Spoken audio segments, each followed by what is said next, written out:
I'm enjoying some strawberry ice cream right now. I just bought it from the convenience store.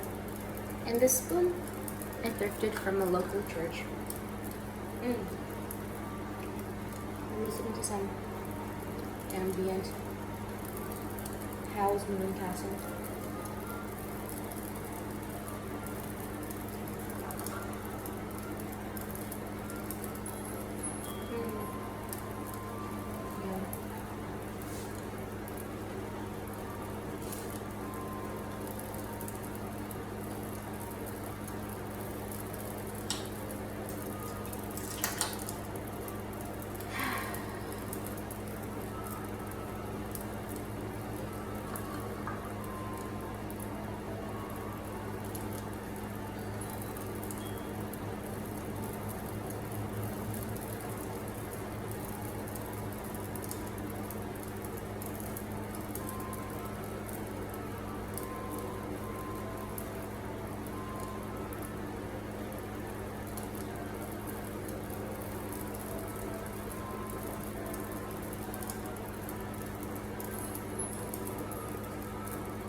I will keep being kind no matter what happens.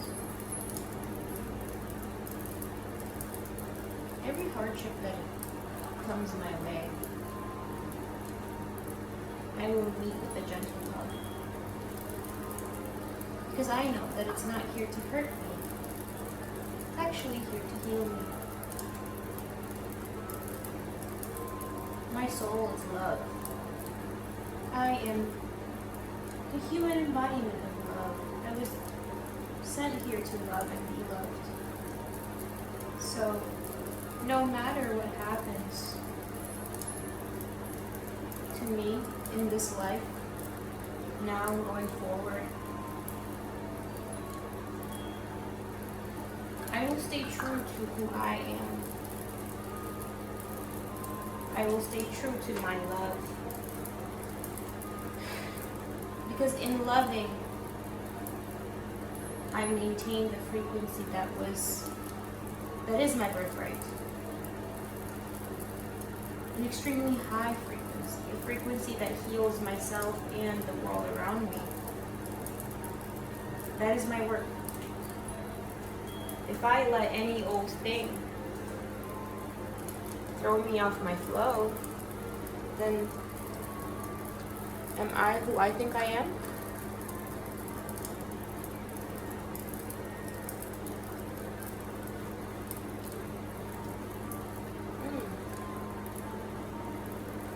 Delicious.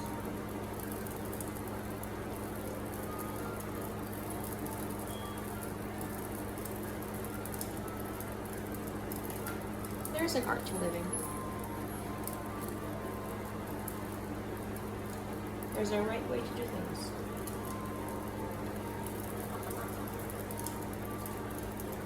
Is it easy? I can't tell you that. I can't tell you that.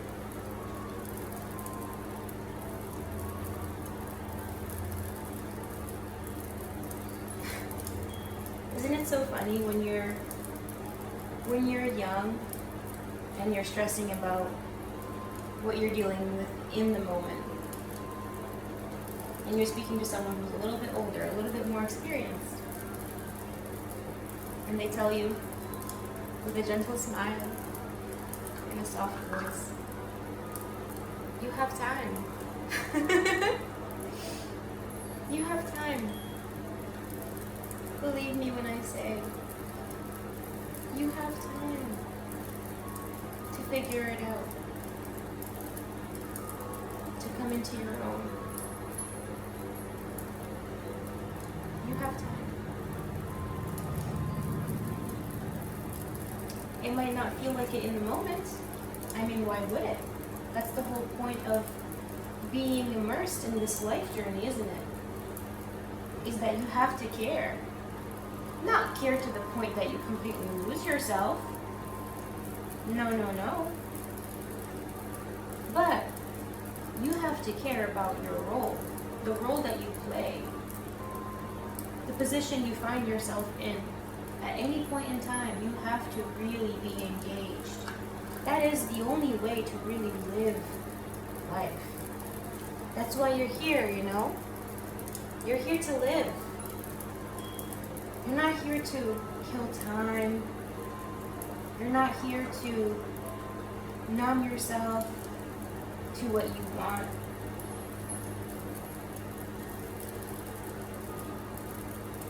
You're not here to live an unobserved life and then just die.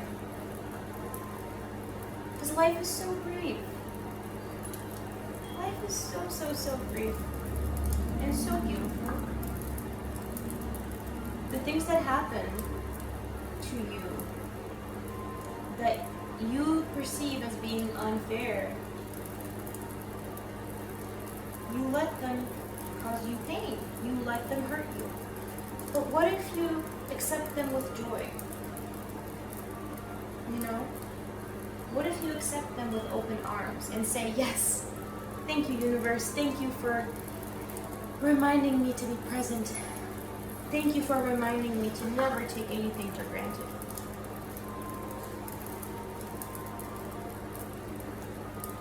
Thank you for reminding me that life is so brief, so fast, so quick.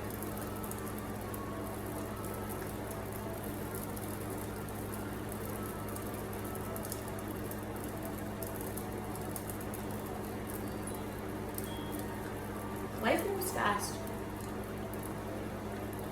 I mean, think about it. I don't know the exact number, but the Earth spins on its axis thousands, if not millions, of miles per hour to be able to pass through a 24-hour daily cycle. And on top of that, while it's spinning on its own axis, it has to make time to revolve around the sun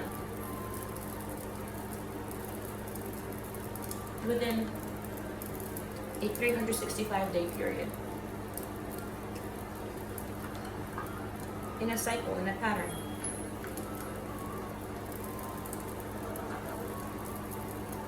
Everything in life comes down to patterns, doesn't it?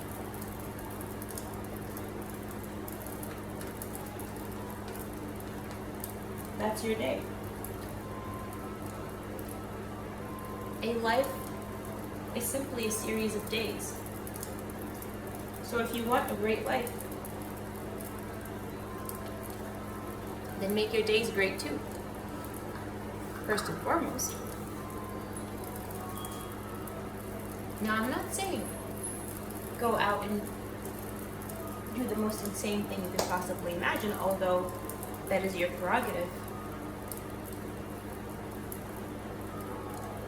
I'm simply saying, do with your days what gives your life its unique purpose. Don't live your days for somebody else. Don't live your days in the pursuit of something that just doesn't spark joy. in your heart. No. If life is so brief and death is guaranteed, then why not just, as they say, do what makes you happy? Seriously. Zoom out sometimes. You know? Take a step back. That's one of the secrets to being a great artist, is being able to take a step back. And when you take a step back,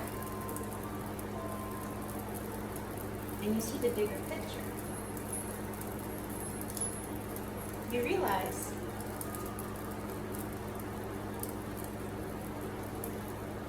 everything is in the pursuit of, everything you do is in the pursuit of your highest good. Your highest good.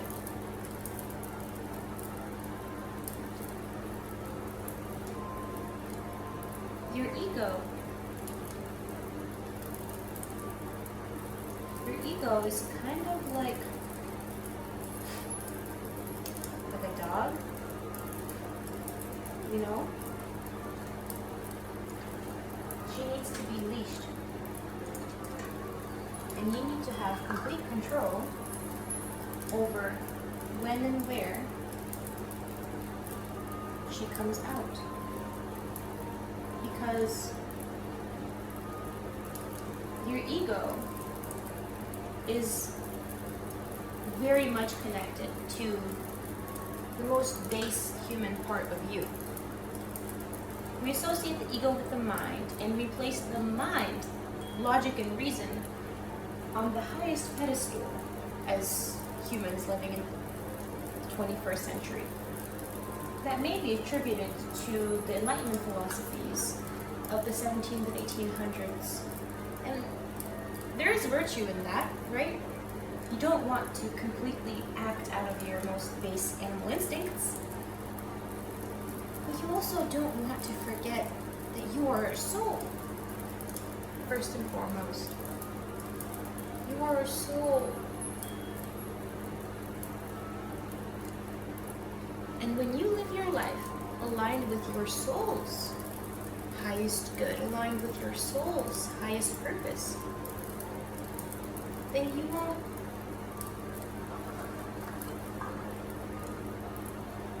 your spirit will be so fired up that you won't even need to consume spirits to numb the pain that is caused by suppressing your soul. You know? Your soul expression is the only soul expression. The only way to be is the way to be free. If you're not free, you're dead. Some people would say, I'd rather be alive than dead. I'd rather be in a cage than dead. But you're already dead if you're in a cage. You're already dead if you're in a cage.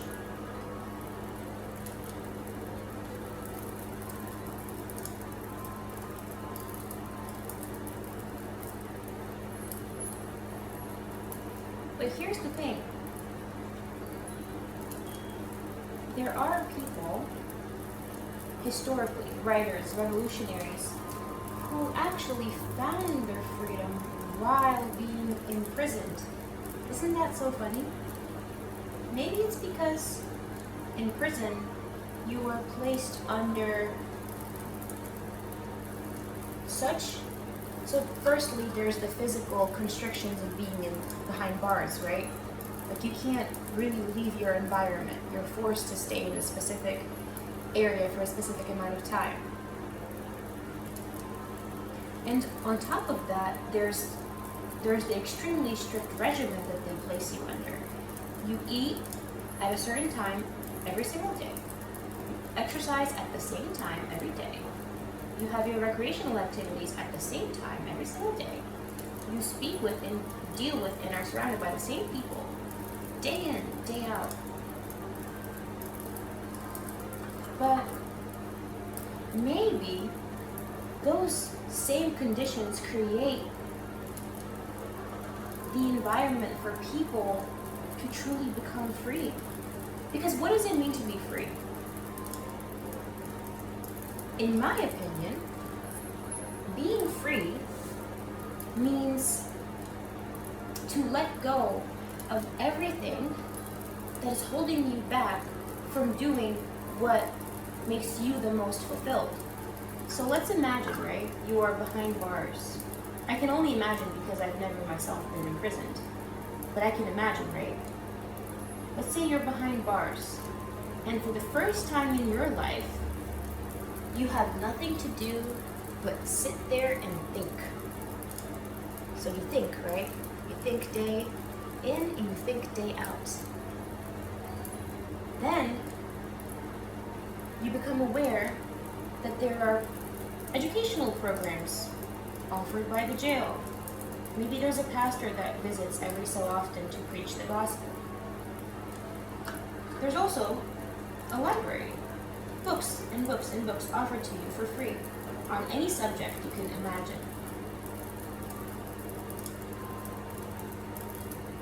Fun fact, the two books that are banned from US prisons, the first one is called How to Cook Raw Men. It's a guideline on cannibalism and how to cook people. And the second book is The 48 Laws of Power by Robert Greene. So, you're in prison, and you have all the time in the world, or, the amount of years that you're given as your sentence, to just think. And so you sit there and you contemplate your whole life. You contemplate how you ended up in the situation. You contemplate what belief systems led you to finding yourself in that situation.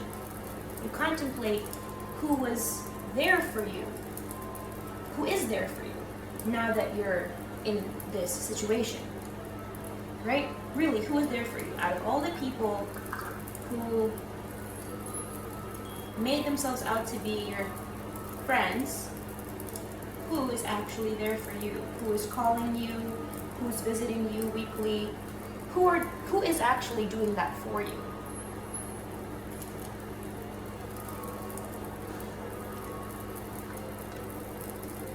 What obligations did you take on during your life that there's a possibility were never yours to begin with?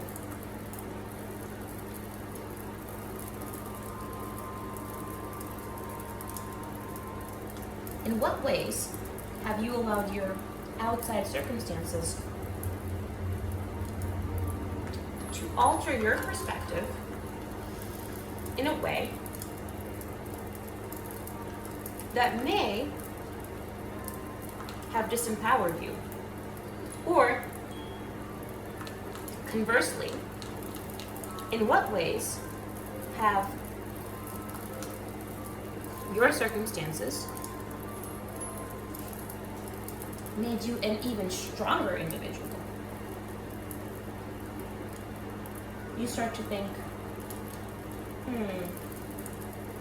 how can I approach my current situation to absolutely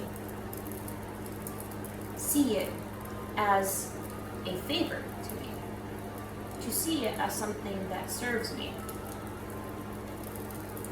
How can I use this as a way to make myself stronger? Or not even make. You're gonna be strong whether you like it or not. As long as you can live through something, you're gonna be stronger through it.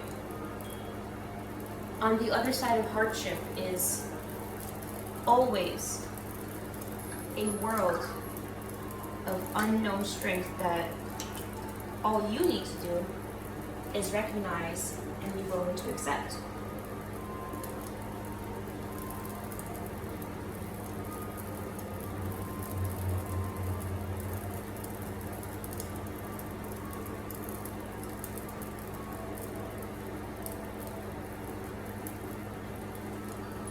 How can you use this current situation to teach you the best way to help others. Because you know you're not the only one who's ever felt like this or gone through something like this. And yet, you might be the first one who can help people in the most unique way to you. You know? Nobody else can do it like you do. Your uniqueness is quite literally your legacy.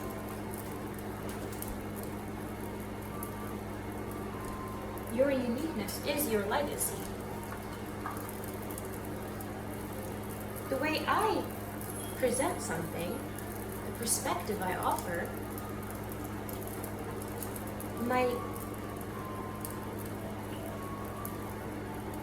trigger something in your brain in just the right way to help unlock a certain door that you didn't even know was there. And then you have the freedom to walk through that door and enter into a whole new world with a plethora of possibilities. Isn't that fun?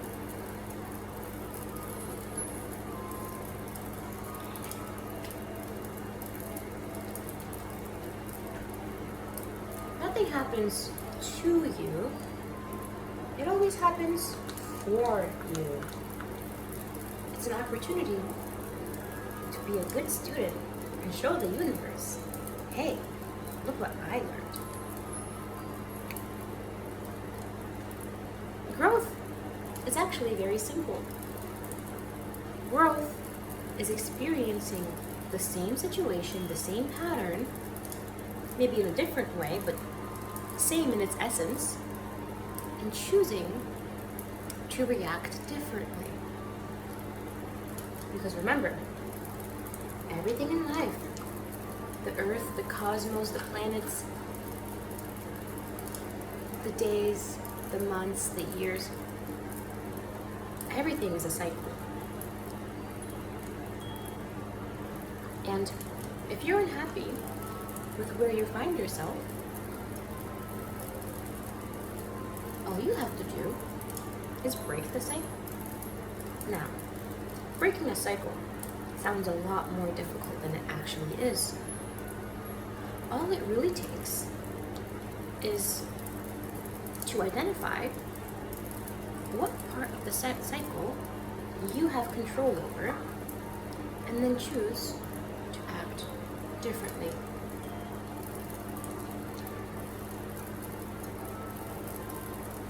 For example, if you find yourself in a romantic relationship cycle where you seem to attract partners who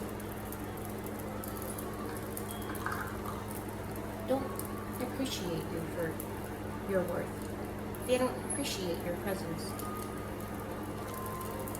They don't see your value while you're still there, but only after you're gone.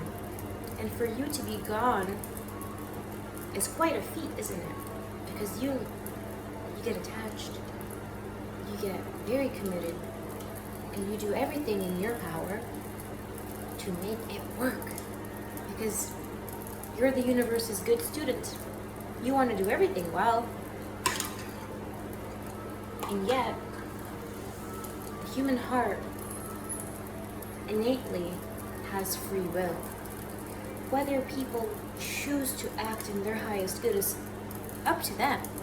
I'll be right back.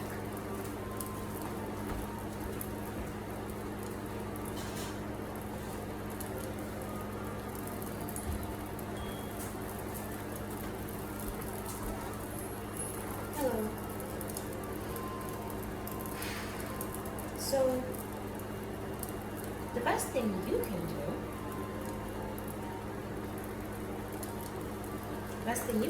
to serve your best interest is, let's say you're yet again in a romantic involvement where people are just not seeing you. They're not seeing your worth. Or maybe they do, and they just don't see the incentive to act in accordance to it. What you do is you see it for what it is, which is a cycle. And you choose to say, you know, I deserve better. You take a bet on yourself and you do something that you've never done before, which is you leave at the first sign. At the first sign, that first red flag, you leave. You say, I've done this how many times? I've ignored how many red flags? Stayed way too long? This time, I'll try something different, just out of curiosity, not to prove anything, not to hurt anyone, but just to see how it will be to act differently. And so, at this first sign, you walk away. No fighting, no arguing, no begging, no crying, no pleading. Simply, you collect yourself, thank them for their time, and you walk away. And the key here is to remain steadfast in this decision. They might come back. They might beg and plead. They might promise to change. But you've experienced that before, haven't you? Of the same man wearing a different face who promises he'll change and he actually doesn't. So you know how that works. So this is phase 2. Phase 1 was getting up and leaving. Phase 2 is remaining firm in that decision. Now, as you enter a new reality, which is a reality outside of this influence over your life, what do? Do you go and find a new relationship? Do you go and fall into the same pattern with somebody else, hoping it'll be different? No. You go and you H word. You heal. Now, healing is a big word, especially nowadays. Everybody seems to use it. But what does healing actually look like? What is healing? We know how to heal a wound, right? We go and we see a doctor and the doctor says, okay, here are some antibiotics. Take these however times a day for 1 or 2 weeks. And you should be better in no time. But how do you heal a heart? How do you heal a mind? How do you heal a soul? Well, that is a lot less commercialized, isn't it? It's a lot less commercialized how to do that. So you have to do a little bit more digging, which is good that you found this video, because I've done a lot of the work for you. You're welcome. Now, first and foremost, as you are healing your heart in this new phase of your life, you need to give yourself the space and the time to do so. Maybe that looks like isolating. People seem to be terrified of that word. Ooh, isolation. Ooh, you don't have any friends. Da, da, da, da. No, that's not what that means. You know that. You know that. You need to isolate because you need time to figure out your priorities, right? I mean, between me and you, If everything up here and over here was healthy with you, you would have never found yourself in the recurring pattern of these relationships that absolutely break you, would you? You would have never found yourself in that situation, but you did.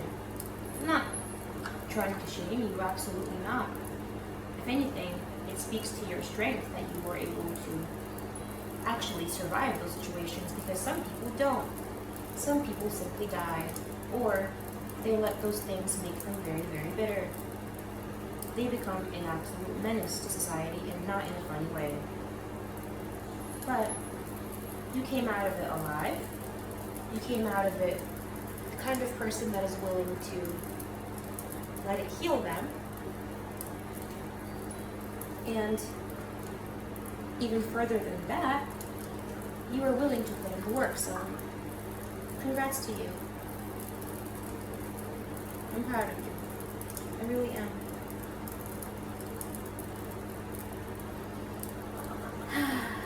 So, how do you heal a broken heart?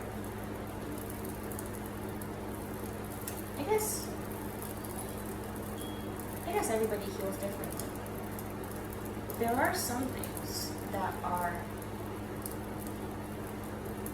commonplace, I want to say, with different people.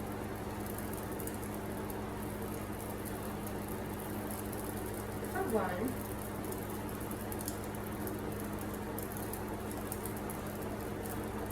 you go back to your childhood. This is the really fun part, actually. You go back to your childhood. You look at the things that made you feel happy and fulfilled when you were a kid, right? What made you feel happy and fulfilled when you were tiny? For me, I loved to collect Barbies and dolls. I loved to sew clothes for my dolls. I loved to draw and paint. I loved to make pottery. I loved to play outside with my friends. I loved to play pretend. I loved to play tag. I loved to read books. I loved to watch movies. I loved to watch childhood movies like Matilda, and also animated movies and cartoons like Chip and Dale. I love to watch Barbie movies. I loved to go to theme parks like Six Flags and the Big E.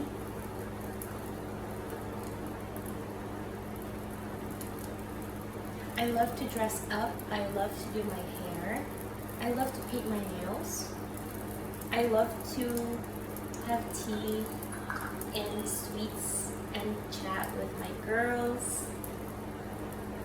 I love to talk to people of various ages and backgrounds about any and everything.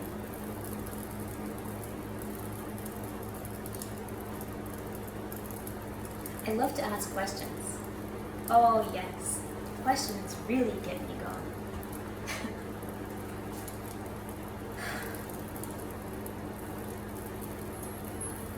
I love to dance.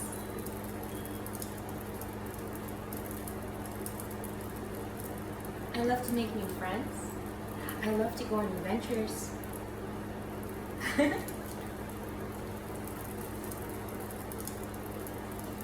So, really sit with yourself and remember the things that really excited you when you were a kid. What did you love to do that lit your soul on fire? And then, find a way to incorporate those things into your adult life.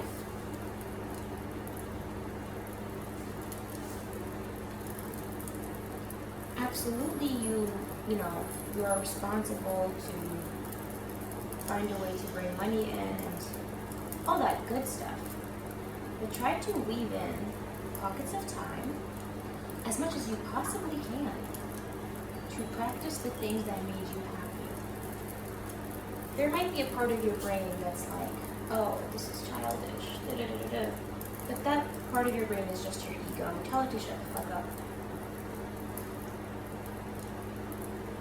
Your ego won't heal you. If anything, it suspends your healing process because it just stays hating. Listen to your soul. Listen to your heart.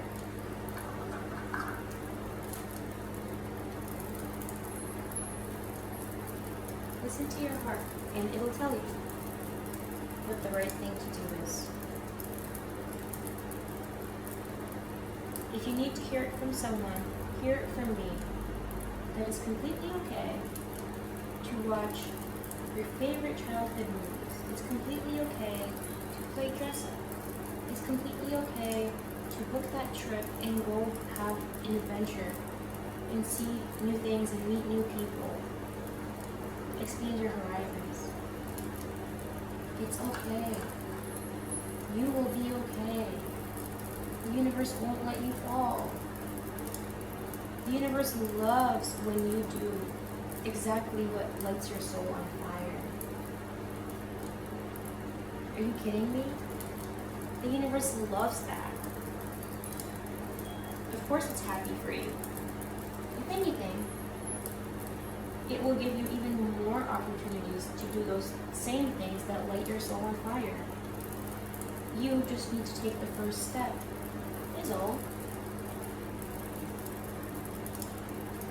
Is all.